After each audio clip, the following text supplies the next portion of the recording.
রঙিন ভবিষ্যতের আশায় ইউরোপগামী অবৈধ সমুদ্রপথ বাংলাদেশিদের জন্য তা ক্রমেই রূপ নিচ্ছে এক ভয়ঙ্কর মৃত্যুযাত্রাতে। বেসরকারি ইউনিয়ন সংস্থা ব্র্যাকের তথ্য বলছে, এই পথে যাত্রা করা 63% বাংলাদেশি মানব পাচারকারী চক্রের কাছে বন্দী হন, আর প্রায় 80% নির্যাতনের শিকার। সিআইডি জানিয়েছে, মানব পাচারের সঙ্গে জড়িত 15 থেকে 20টি সক্রিয় চক্র ইতোমধ্যে চিহ্নিত হয়েছে, কিন্তু মামলা হলেও অনেক দালাল সহজেই জামিনে বেরিয়ে যাচ্ছে।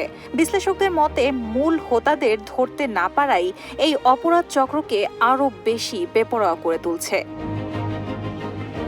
বিদেশে উন্নত জীবনের স্বপ্নে বিভোর তরুণরা ঝুঁকির কথা উপেক্ষা করেই পাড়ি জমাচ্ছেন সমুদ্রপথে।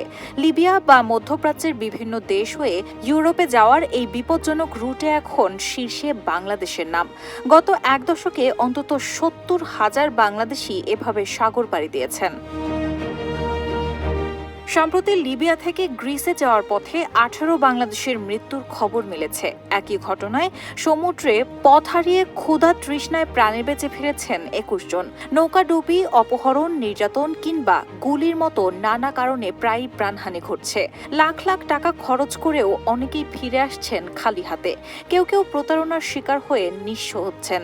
অভিবাসন বিশ্লেষক শরীফুল হাসানের মতে, দেশে যুদ্ধ বা দুর্ভিক্ষ না থাকলেও কেন তরুণদের বড় একটি অংশ বিদেশে পাড়ি দেওয়াকেই সফলতা মনে করছে, তার গভীর কারণ খুঁজে দেখা জরুরি।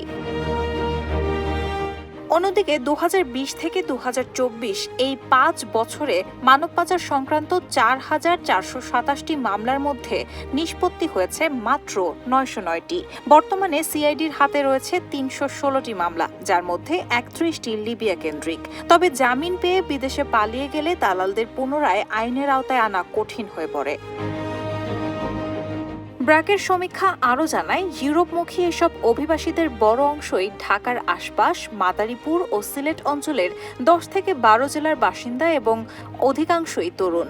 60% পরিবারকে ভালো চাকরির প্রলোভন দেখানো হলেও বাস্তবে 89%ই কোনো কাজ পাননি।